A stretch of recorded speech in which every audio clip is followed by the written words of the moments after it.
Anak perempuanku ditipu suaminya, bayang-bayang di balik janji. Kayla, seorang perempuan berusia 24 tahun, tumbuh sebagai putri tunggal dalam keluarga sederhana. Ia dikenal lembut, mudah percaya, dan selalu melihat kebaikan dalam diri orang lain. Ketika ia bertemu dengan Raka, lelaki yang tampak dewasa, penuh perhatian, dan rajin menghubungi keluarganya, Kayla merasa akhirnya menemukan sosok yang selama ini ia cari. Hubungan mereka berjalan cepat. Raka manis, selalu menjemput Kayla pulang kerja, mengantar makanan, menyebut-nyebut masa depan yang ingin ia bangun bersama. Keluarga Kayla pun luluh. Bagi mereka, Raka adalah calon menantu yang sopan dan ideal.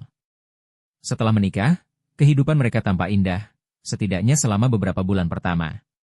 Namun perlahan, sisi gelap Raka mulai muncul. Raka mulai sering pulang larut malam, mengaku bekerja lembur. Teleponnya selalu terkunci. Setiap kali Kayla bertanya, ia hanya berkata dengan nada kesal, "Kamu tuh terlalu curiga. Aku kerja demi kamu juga." Kayla mencoba percaya. Ia selalu mencoba memahami. Hingga suatu hari, seorang perempuan datang ke rumah saat Raka sedang pergi. Ia memperkenalkan diri sebagai Mira. Dengan suara bergetar, ia mengatakan bahwa Raka telah meminjam uang dalam jumlah besar darinya, berdasarkan janji bahwa ia akan menikahinya. Mendengar itu, dunia Kayla runtuh. Mira menunjukkan chat, foto, dan bukti transaksi. Raka bukan hanya meminjam uang darinya, tetapi juga dari beberapa orang lain, dengan cerita berbeda-beda. Dan yang paling menyakitkan, ia mendapati bahwa Raka bahkan belum putus dari tunangannya di kota lain. Kayla merasa dadanya sesak. Semua perhatian yang dulu tampak tulus kini terlihat sebagai jebakan yang cermat. Ia menyadari bahwa dirinya telah dijadikan tiket untuk menutupi masalah keuangan Raka, dan mungkin juga untuk meminjam uang dari keluarga Kayla. Malam itu, ketika Raka pulang, Kayla menunggunya di ruang tamu.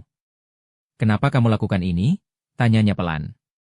Raka terdiam, lalu mencoba berbohong, kemudian marah, lalu memohon. Semua emosi ia keluarkan, namun Kayla sudah melihat cukup. Untuk pertama kalinya, ia menyadari bahwa cinta tanpa kejujuran hanyalah bayangan. Kayla akhirnya memutuskan pergi ke rumah orang tuanya, membawa hanya pakaian yang muat di satu koper. Ia menangis, tapi dalam tangis itu ada keberanian baru, keberanian untuk memilih dirinya sendiri. Beberapa bulan kemudian, Kayla menjadi lebih kuat. Ia mulai terapi, mengurus perceraiannya, dan kembali bekerja.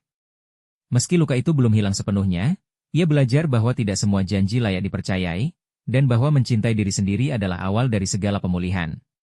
Dan meski perjalanan masih panjang, Kayla tahu satu hal, ia tidak lagi hidup di bawah bayang-bayang orang lain. Akhir bahagia, Kayla menemukan kebahagiaan baru, karirnya naik, atau ia bertemu cinta sejatinya. Baik, aku lanjutkan kisahnya dengan akhir bahagia. Berikut kelanjutan cerita Kayla setelah luka itu perlahan sembuh. Cahaya yang kembali datang, akhir bahagia. Setelah perceraiannya selesai, Kayla berfokus membangun hidup baru. Ia kembali bekerja di sebuah butik kecil tempat ia dulu menjadi asisten desain. Tapi kini, dengan semangat berbeda, ia mulai mengerjakan desainnya sendiri di rumah. Awalnya hanya iseng, namun ketika ia mengunggah beberapa sketsa gaun ke media sosial, responsnya tak terduga. Banyak yang menyukai, bahkan memesan.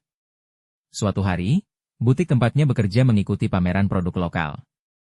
Kayla diminta membantu mendekorasi stand. Disinilah ia bertemu seseorang yang akan mengubah hidupnya, Davin, pemilik sebuah usaha fotografi dan konten kreatif. Berbeda dari Raka yang penuh sandiwara, Davin terasa ringan, jujur, dan tidak memaksa. Ia menyukai desain Kayla dan menawarkannya bantuan untuk membuatkan katalog foto secara gratis. Kayla menolak halus, ia masih takut ditolong laki-laki. Tapi Davin hanya tersenyum. "Kalau kamu berubah pikiran, aku di sini. Tenang saja, aku gak minta imbalan aneh-aneh." Beberapa minggu kemudian, butik meminta Kayla membuat koleksi mini. Kayla gugup, fotografi profesional dibutuhkan, dan ia tak punya anggaran besar. Akhirnya, ia memberanikan diri menghubungi Davin. Davin datang dengan tim kecilnya. Sepanjang pemotretan, ia memperlakukan Kayla dengan hormat dan kesabaran. Tidak pernah bertanya tentang masa lalunya, tidak pernah menyentuh batas yang tidak ia izinkan. Ia hanya membantu, dan perlahan, kepercayaannya pada manusia mulai tumbuh kembali. Katalog itu viral. Banyak pemesan datang. Nama Kayla mulai dibicarakan sebagai desainer muda berbakat. Pemilik butik menaikkan posisinya menjadi koordinator desain dan memberinya kebebasan lebih luas untuk berkarya. Pada suatu sore, setelah sesi pemotretan kedua untuk koleksi baru, Davin menghampirinya sambil membawa 2 gelas es latte. "Kayla," katanya pelan, "aku tahu kamu pernah terluka. Tapi kalau suatu hari nanti kamu siap membuka hati lagi, aku gak akan kemana-mana. Aku ingin ada di sisimu, tanpa menuntut apapun." Kayla terdiam. Dahulu, kata-kata seperti ini akan membuatnya takut. Tapi kini ia sudah tumbuh. Ia menatap Davin dan tersenyum kecil. "Aku tidak tahu kapan aku akan benar-benar siap," katanya. "Tapi, terima kasih karena kamu tetap ada." Davin tersenyum, kali ini lebih hangat. "Gak apa-apa. Kita jalan pelan-pelan." Waktu berlalu. Mereka tidak terburu-buru, tidak berjanji muluk-muluk, tidak memaksa. Kayla fokus pada karirnya, yang kini mulai berkembang pesat. Ia membuka lini desain sendiri, menggelar pameran kecil, bahkan mendapat tawaran kolaborasi dengan brand lokal besar. Dan ketika akhirnya ia merasa hatinya sudah sembuh, ia mengambil langkah kecil tetapi pasti, menggenggam tangan Davin saat mereka berjalan pulang dari pameran. Davin menoleh, tersenyum lembut, tanpa kata-kata berlebihan.